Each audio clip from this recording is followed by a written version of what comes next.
Namo tassa bhagavato arahato samma sambuddhassa. Namo tassa bhagavato arahato samma sambuddhassa. Namo tassa bhagavato arahato samma sambuddhassa. Aparuta de sangamata satavaraye sodavanta pamunjantu satang.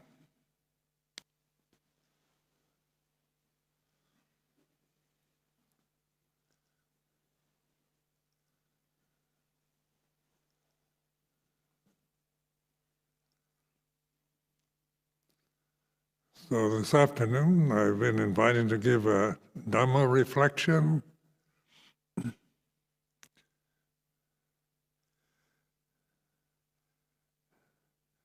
There are many questions about mindfulness, because we're encouraged to be mindful, and yet mindfulness is our very nature.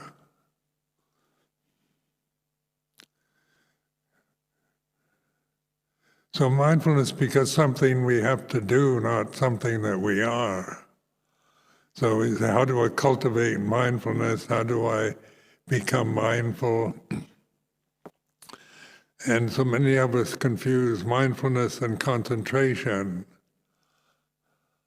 Mindfulness with concentration, when you focus on an object excluding everything else. So like with samatha meditation, when you're doing anapanasati, you're focusing on the inhalation, exhalation of your own breathing. So we call that mindfulness of the breath. You know that you're staying with a particular object, such as the breath, the inhalation, the exhalation. So that leads to concentration.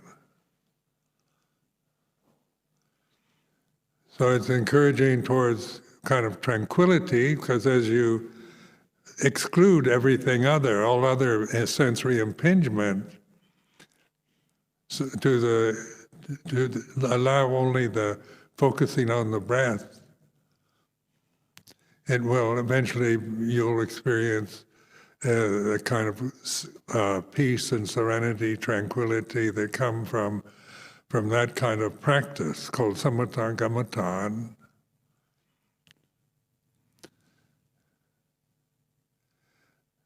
Then there's mindfulness sati sampajanya, which is embracing the moment and not excluding anything. So, when you're focusing on the breath, then you have to prevent the impingement of other sensory conditions that might be present or be annoying. So you find a quiet place and a situation in which there's the least amount of distraction and interference with concentration. But life as an experience is much more open to the reality of life, with mindfulness that includes everything. It's not exclusive.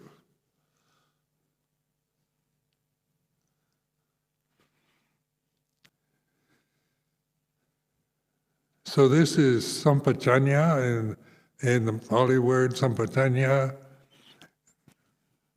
sati, sampajanya, a kind of wide, open awareness of the way it is right now, here and now.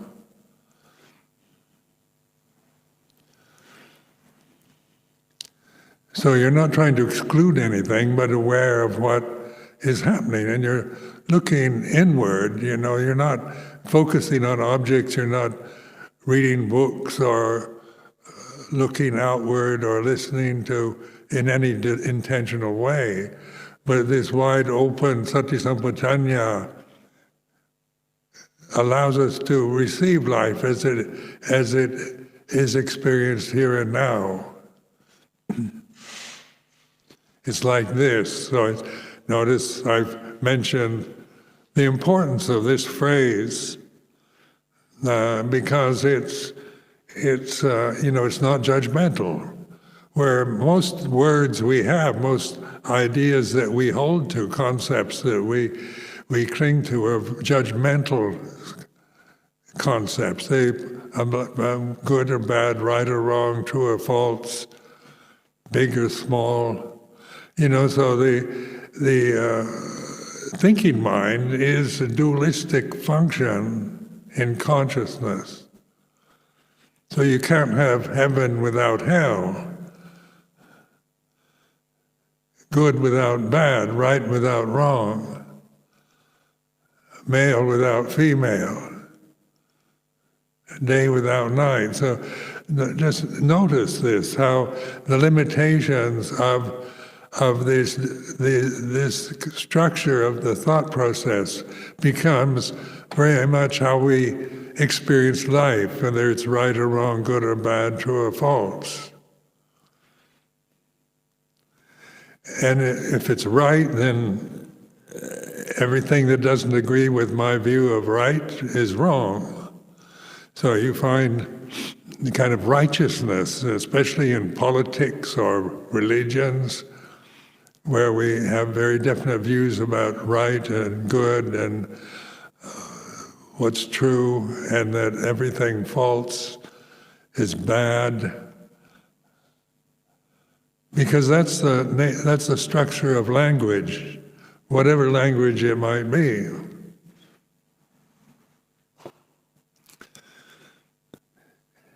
In the Pali language, which is the kind of language that was used at the time of the Buddha, or his teachings were written down in Pali language in Sri Lanka, they have a word tathata, which is translated best as the way it is. It's like this. So in Buddhist literature, oftentimes they talk about the Tathagata, the Tathagata, and as it becomes a title of an enlightened being. So in so many references to the Tathagata, it becomes a kind of like superlative word. But actually, it's what the Buddha referred to himself as that which is neither here nor there, not this or that. It's like this. This right now it's like this. So it wasn't like, I'm the Buddha, I'm enlightened, I have discovered the escape from suffering, I am an attained human being. The Buddha wasn't proclaiming himself personally as an attained individual human being, but pointing to the way it is right now. It's like this.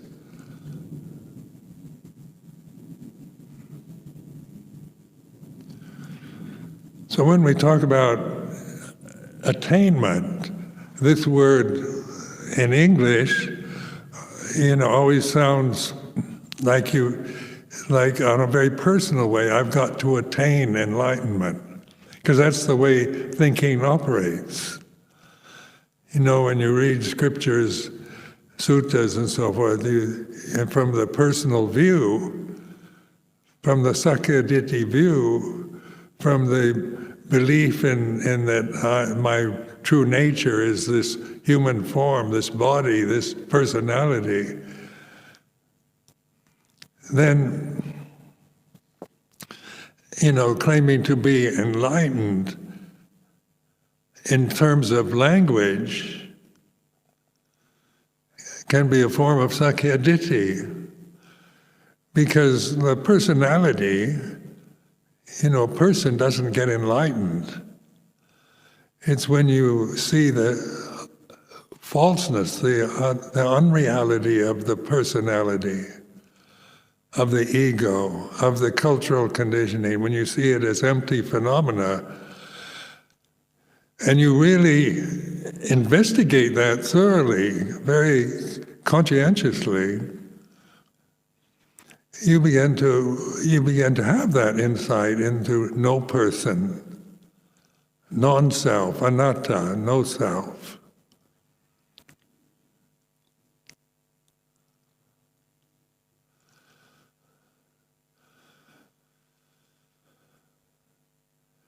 So with mindfulness, it's sati, the Pali word sati. It's here and now. It's not something you cultivate. You don't cultivate here and now, because whatever you're doing, wherever you may be, whether you're sitting, standing, walking, or lying down, breathing in or breathing out, it's the way it is in the present moment. It's like this.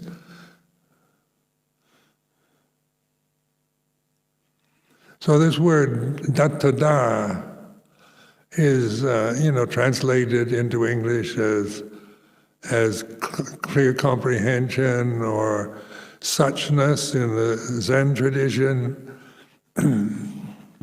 They talk about suchness as isness, the way it is. It's like this. It's just using language, not for judging, but for opening to the present moment. It's like this, because at this moment, it can only be this way for all of us. Are we all feeling the same emotion when you're listening to me? Or are we all thinking the same thought or experiencing the same thing? On that level, in terms of experience, each one has his own or her own experience of the way they are, the emotions they're feeling, the thoughts that are aroused through this kind of speech, through this kind of reflection. It's like this. So if what I say is confusing, I try not to be confusing, but when I'm talking in a way that we're not used to reflecting, and when we think of mindfulness as something we've got to cultivate, we've got to become more mindful. These are still words that imply that I'm someone who's not mindful. I've got to become more mindful in order to become an enlightened person. That whole scenario is based on sankharas, on thoughts, through reading books, through listening to talks, through the thinking process.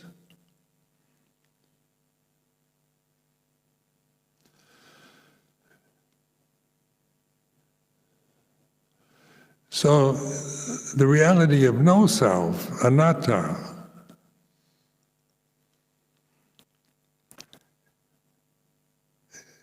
you awaken to the fact that there's no single person, there's no separate form of self, that these conditions that we identify with as self, as me, as mine, is our conditions changing, are created with thoughts.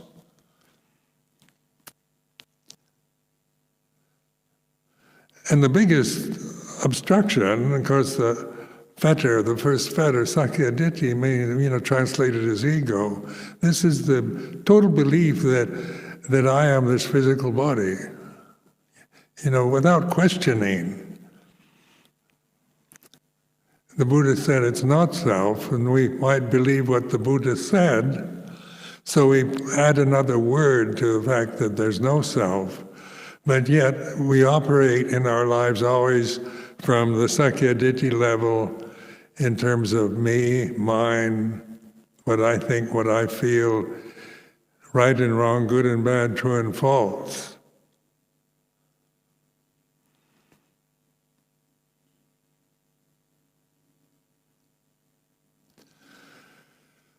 So mindfulness, clear comprehension, sati sampajanya, isn't judging. Consciousness, mindfulness, doesn't have a language. Language is acquired after you're born. You aren't born speaking any language whatsoever. So it's a condition that you acquire. The concepts, the views, the objects that appear in our consciousness are acquired. They're sankharas, they're conditions, they're phenomena that arise and cease and change.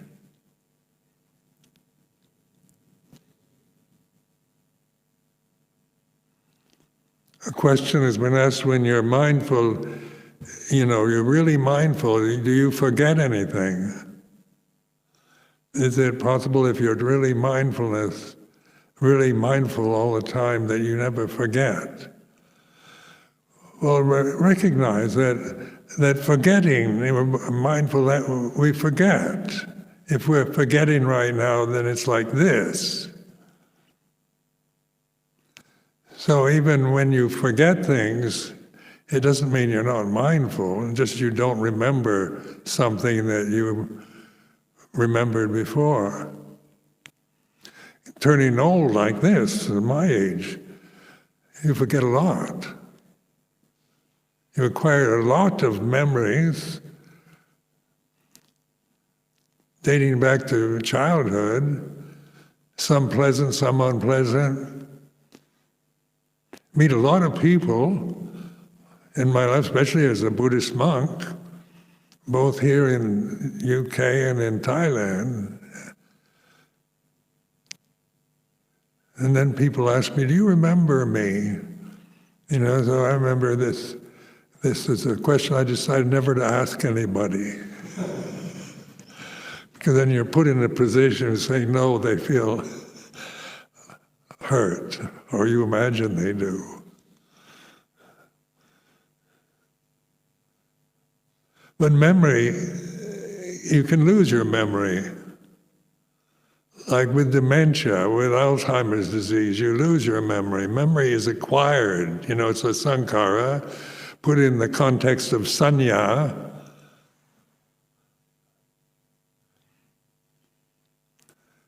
So what is acquired can easily be lost.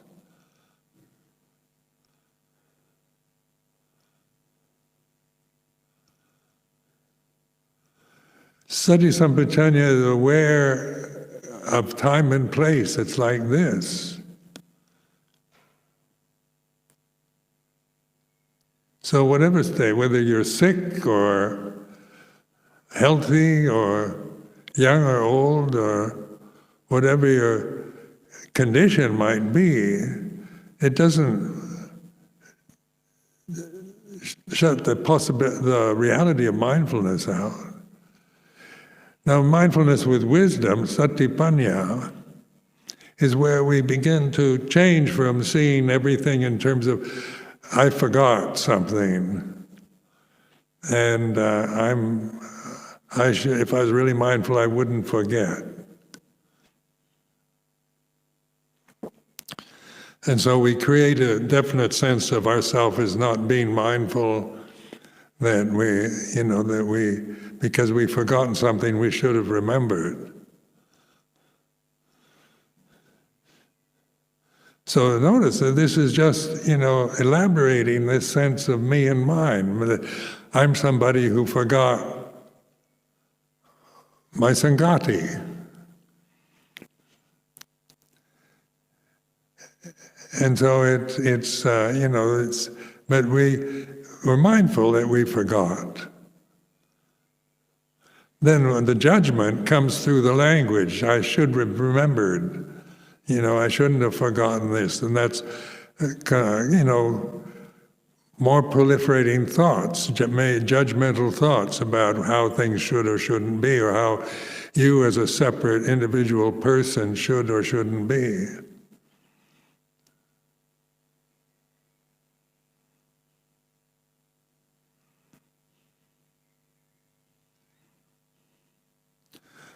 Are we mindful? Are we still conscious when we're asleep? That's another question oftentimes asked. If consciousness doesn't arise and cease, what happens when we're asleep? When we can't be mindful when we're asleep, because we're not using our senses. Our senses have no objects. When we're in deep sleep, we don't see, hear, smell, taste, touch anything. We start dreaming, then we start imagining. So that's imagination. Dreams are images that we create. And we're aware of, dreams that we take very personally or have very strong views about what they mean or what kind of message they're trying to convey, or whether it's just nonsense. We want to find out what our dreams are on a kind of personal level.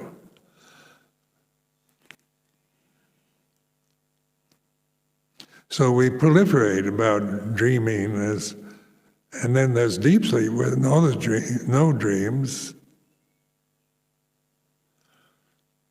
because the senses aren't open to the eyes, ears, nose, tongue, body, mind are not open to operate in deep sleep, but the consciousness doesn't dissolve. In fact, you can train yourself, like setting the alarm, determined to wake up at a certain time. And in deep sleep, you do wake up at the time you've determined. I remember one incident when I was, years ago, when I was walking Tudong in India. I was at this colony in the hills of Maharashtra, an old British summer station close to Mumbai. And it was an international group of people meeting for a conference, and I was invited to this conference. So it was a very nice place, a place called Panchkani, a very kind of posh resort area in Maharashtra state. And there was a Roman Catholic nun that wanted to have a talk with me. So then we made an appointment in the afternoon, and but then I had my meal, and I felt very sleepy. I went to sleep, and I didn't really want to keep this appointment personally. I had kind of no interest in carrying on a conversation with this person. So I fell asleep, deep sleep. And at the time that I was supposed to meet with this nun, Catholic nun, I fell out of bed. Like I was kicked out of bed. And I hadn't fallen out of bed since I was about 4 years old. And I was, not quite 40 at that time. And I thought, this is really funny, that obviously something, this I couldn't identify with this in a personal way, but it was kind of interesting just at the right time to get me in time to meet with this nun.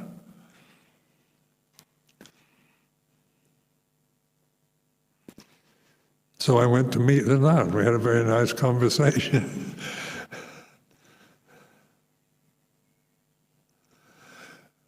But then, like so many of my reflections, are pointing to the fact that just recognize in your own how you see yourself as a separate person. Through seeing, like I'm looking at you, you're separate from me. I'm this physical body sitting here, and you're all separate in different positions in this temple. So that's the function of seeing. Seeing gives, you see colors, they're different red from blue. You see men and women separate. You know, in springtime, you see daffodils, they look separate out in the field. Everything what we look at is an object to what we're seeing. And so they're seeing consciousness through the senses, sentient awareness is separative, it's divisive. Everything is separate. And it has a quality. You know, when flowers are fresh and newly picked, and then they're beautiful, then they grow old, shrivel up, and we throw them away because they're no longer beautiful. Now, who makes the judgment about what's beautiful and what is ugly? This is a habit pattern of being attracted to beauty and repelled by what isn't beautiful is the sensory world that we're experiencing. Just like babies, people, when people bring their newborn baby to me, we all like to look at babies. So I tell the mother every time, I say, this is the most beautiful baby in the whole world. And the mothers love that. Because of that, well, I'm not just lying. It is the only baby in the world that I'm looking at. And I find babies beautiful. But when you're 86 years old, you're no longer beautiful. Because this is what happened. Once I was a baby, and now this body, 86 years old, is like this. So that's the way it is. There's nothing, absolutely right or wrong about it. That we should see the beauty in everybody, and everybody's beautiful is ideal. It's very generous and grand, but is that really how the senses operate? Through, the sensory world is anicca, it's impermanent, it changes.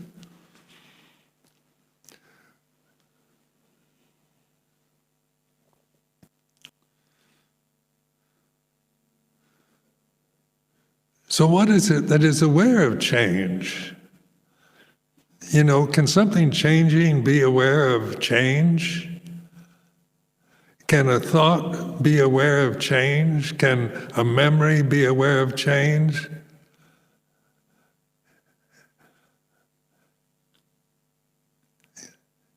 Can a sankhara know another sankhara and make a judgment about it?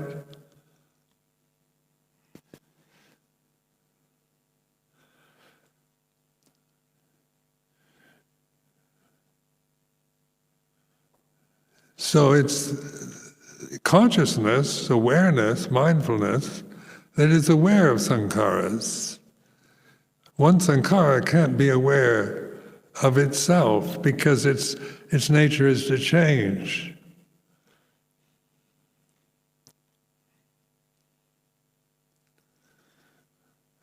So, when you identify with sankharas, with words, with objects of the senses, with what we see, hear, smell, taste, touch, think, and feel, when we identify with that,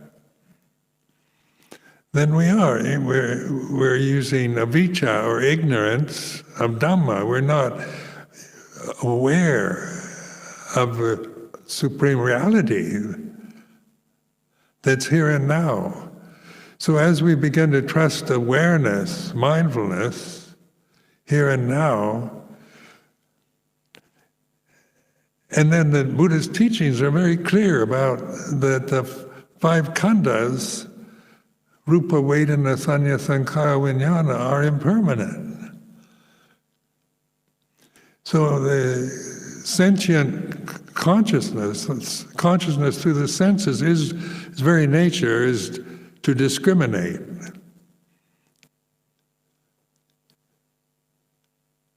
So in the world that we believe is our reality, it's all about right and wrong, good and bad, true and false. And all conventions are based on that reality. To do good, refrain from doing evil, is good advice for living in the world. With the Vinaya, it's about doing good, being, restraining ourselves from just operating from habits, from just emotional feelings of the moment, to restrain action and speech if it doesn't align itself with the precepts to do good and refrain from doing bad. So that's the worldly Dhamma, that's karma. The khandhas, 5 khandhas are all about karma, like your eyes, one can go blind before the body dies, go deaf, lose sense of smell, sense of taste. So the sensory consciousness that's sent through the senses is impermanent. You can't sustain a sensory experience and kind of fix it as a permanent condition. It's impossible.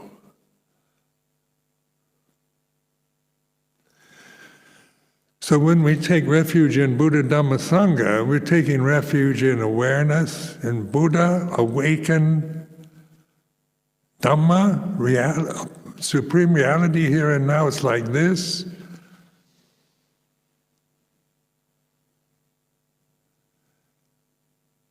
Sangha, which is the individual being who's practicing in the right way, who's developing the path, the Eightfold Path, not as a personal attainment, not as a person, but as just a natural way to relate to life. In monastic form, it's a very beautiful form to live one's life in, because it is, an agreement of so many of us all living together here at Amaravati, agreement to refrain from just following our feelings of the moment and what we feel like saying, or our moods that we experience by living here together.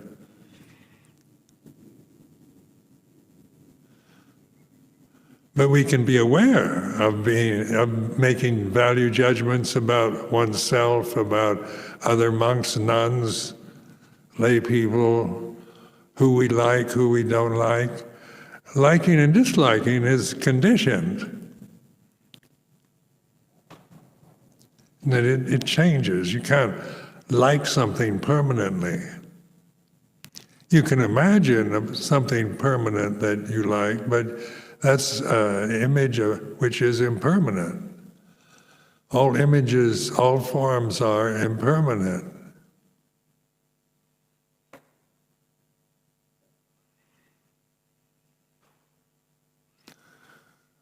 So just the idea of cultivating awareness, notice that this is, you think you're not aware because you've forgotten something, where if you were fully aware all the time,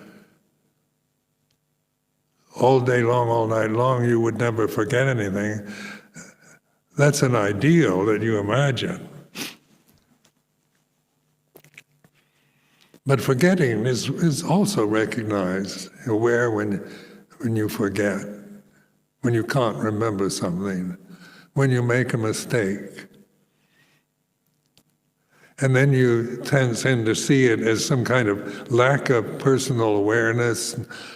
You're not really mindful, you're forgetful, and these are value judgments we regard, we can accuse ourselves with. I mean, somebody who's not really mindful.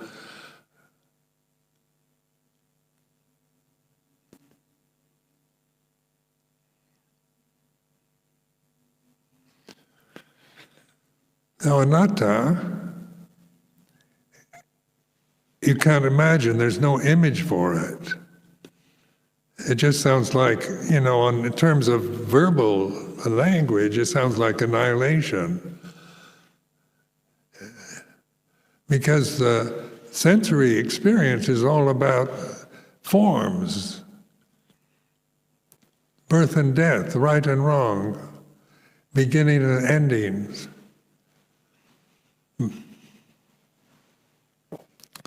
So this is what we call the real world, the world that most of humanity believe in and operate from that assumption, that belief. It's a belief, isn't it? So with the Buddha's teachings, they're pointing, they're teachings not to believe in, but to use. They're like pointers in the direction, pointing to liberation, pointing to freedom, pointing to nibbana, here and now.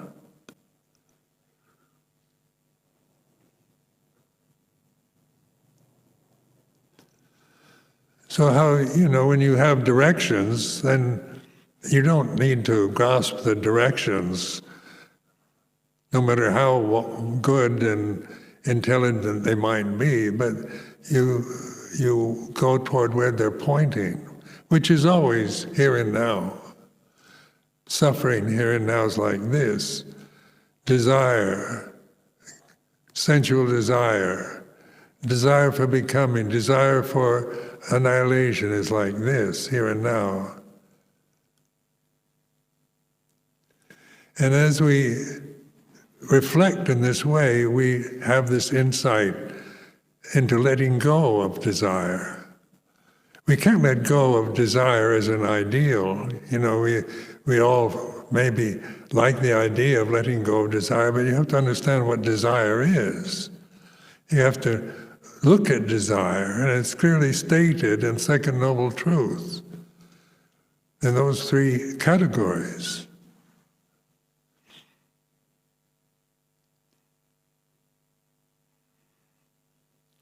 So what is it? Can one desire know another desire? Can bhavadanha know gamadanha, or bhavadanha know vipavadanha? Can one desire know another desire, or are they conditions that arise according to other conditions? So then we let go of desire, which isn't like suppressing it. We're not trying to annihilate the world, destroy anything, but just no longer be deluded by it. It's so samadhi is a relaxed release from suffering, from the causes of suffering. It's freedom.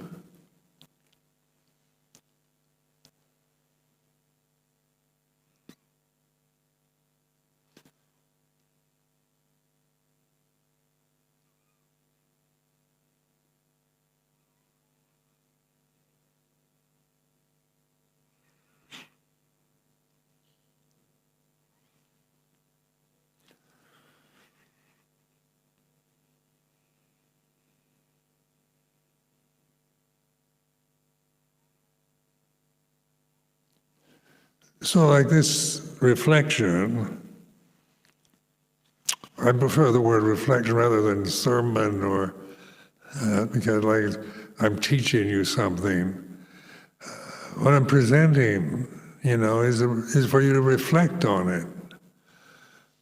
So when I don't see myself as a teacher. You have to learn from me as a teacher, but my position in the Sangha is such that I've been invited to give these kind of reflections of how to use the teachings, these profound teachings of the Buddha, for liberation from delusion, from avijja, from ignorance.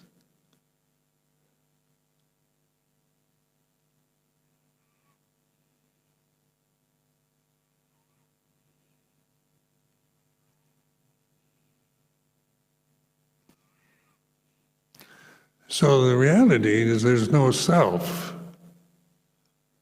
Ultimate reality, Dhamma, is not personal. It's not my Dhamma, or yours, or Ajahn Chah's. They can't claim it personally. But it is reality, here and now, apparent here and now. And that apparent here and now is available to all of us. It's not something that you have to cultivate here and now. It's just learning to trust open awareness. Without, seeing your attachments, recognizing how you're attached to a view, to a position, to a tradition, to a self-view, attached to views about each other, about the world, about politics.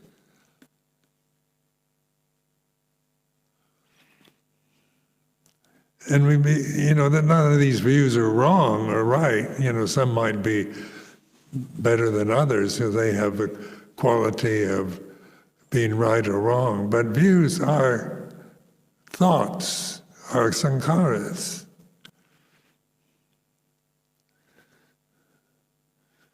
So they are impermanent, and they're, this term empty phenomena, these conditions that we identify with are empty. What's reality itself is conscious awareness. This is reality. And it's not personal, so it's not like my awareness, or I'm aware and you're not as aware as I am, because that is judgmental, isn't it? That becomes Sakya Ditti, personal views. But awareness, consciousness is where we are equal, where we're not judging, there's no judgment in it. Dhamma is non-judgmental. It has no language. When you let go of desire, let go of sankharas, what's left is awareness. And it has no language. It's not about right and wrong or me or mine anymore. It's like this. So why this letting go of sankharas is relaxed, open awareness. And of course, when we try to do that, we still believe I've got to do it, rather than just being the awareness in the present moment is like this. So like in so many problems in the Sangha or in lay life are about how are based on ideals about how we should be or someone should be. So we have ideals about what a perfect Buddhist monastery should be, a perfect Dhamma teacher, enlightened master should be. We've got all kinds of ideals of perfection. But ideals are themselves creations or imagination. So they have no reality in themselves. They're empty phenomena. No matter how superlative the ideal might be, it's still a thought in the mind. It's still an imagined thought. Because the reality of here and now is like this. Wherever you are, whatever you're doing. And so it's say this is like an opening to the reality of being, of conscious awareness, which is freedom. It's not personal freedom, like me as a person am free, because still the body is still like this, just going to get older and die, because that's the way it is. But growing old is what sankharas do. You're born, you grow up, get old, and die. That's the way it is. So this identity, this firm conviction that you are somebody who's going to die, is created with thoughts. It's a cultural conditioning. That's what we're told, that's what we're taught, that's how we interpret experience and through the senses. We look at old people and they're going to die. Those that remember Dr. Rohini, very memorable supporter of Amaravati, died. So what is that now? It's a memory, isn't it? We remember her. A memory is impermanent.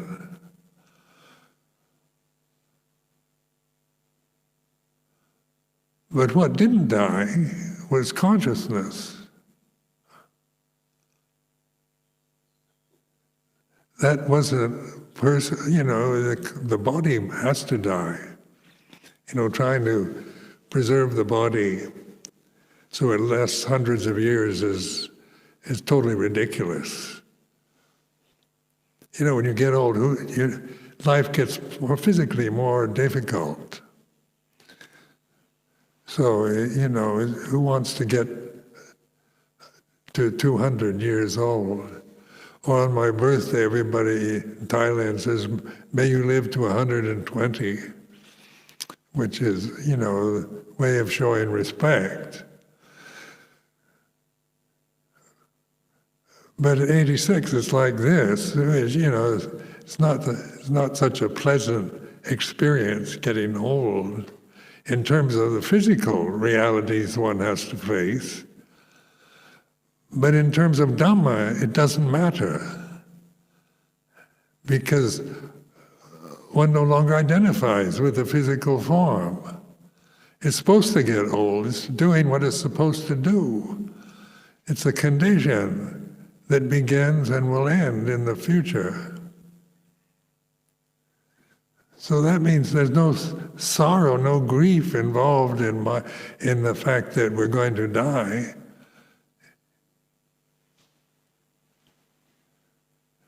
Death becomes another, frightening experience for most people. What happens when you die? What do Buddhists believe happens when somebody dies? And then the typical reaction is reincarnation, you get reborn in some other form.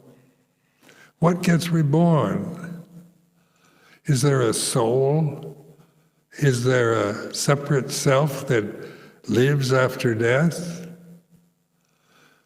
But as we examine the khandhas, in terms of anicca, dukkha, anatta, in terms of impermanence, unsatisfactoriness, and not self, they're all empty phenomena. They're not personal souls. No memory, no feeling. There's no permanent personality.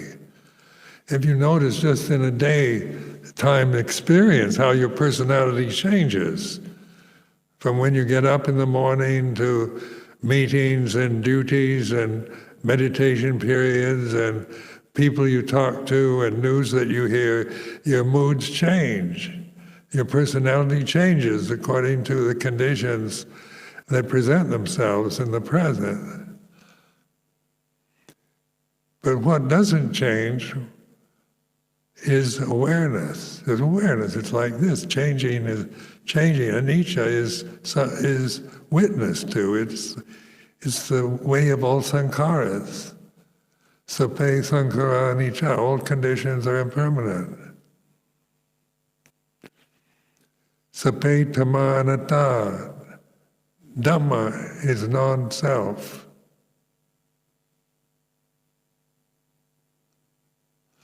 So there's non-self is freedom. being some person, say being somebody, being attached to the physical body, being attached to social position or anything, any sankhara, is bondage. You're binding yourself to suffering. So this kind of ignorant binding oneself, attaching oneself to unsatisfactoriness, is avijja, or ignorance of Dhamma. So we take refuge in Dhamma here and now. What does that really mean in terms of the reality of now? It's awareness, isn't it? It's like this. And, just from my own experience, having lived through so many years as a Buddhist monk, both here in the UK and in Thailand, you have to experience all kinds of praise and blame, success and failures. They're just the nature of phenomena.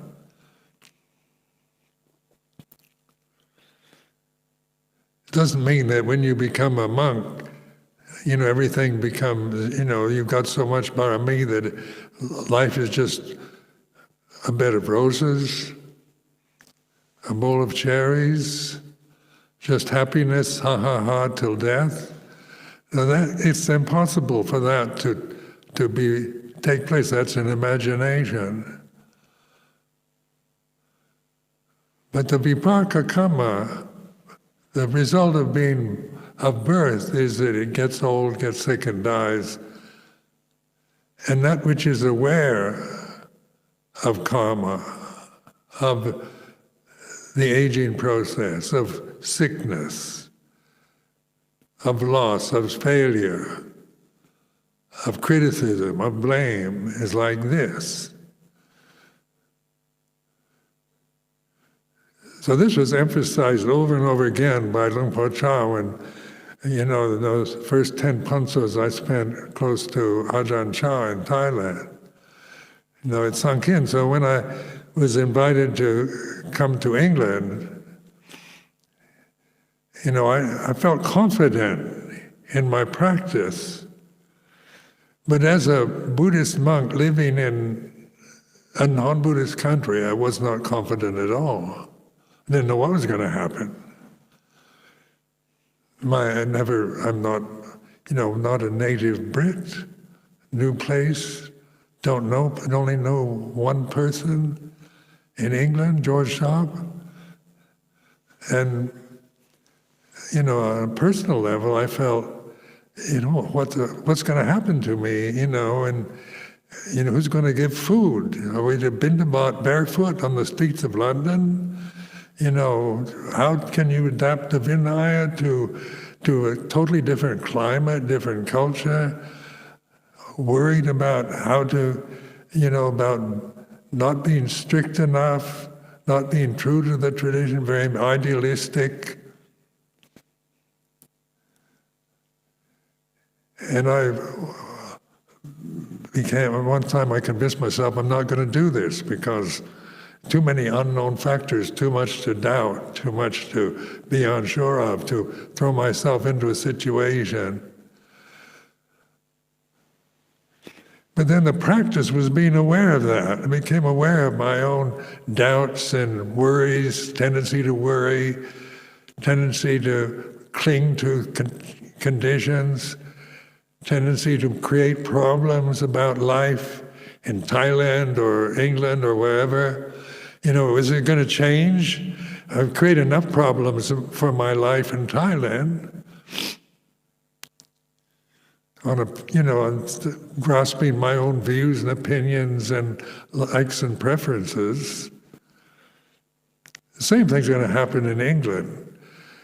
But this awareness of it, and this trust in Dhamma, this faith in the Dhamma, taking refuge in the Dhamma, was what I trusted in.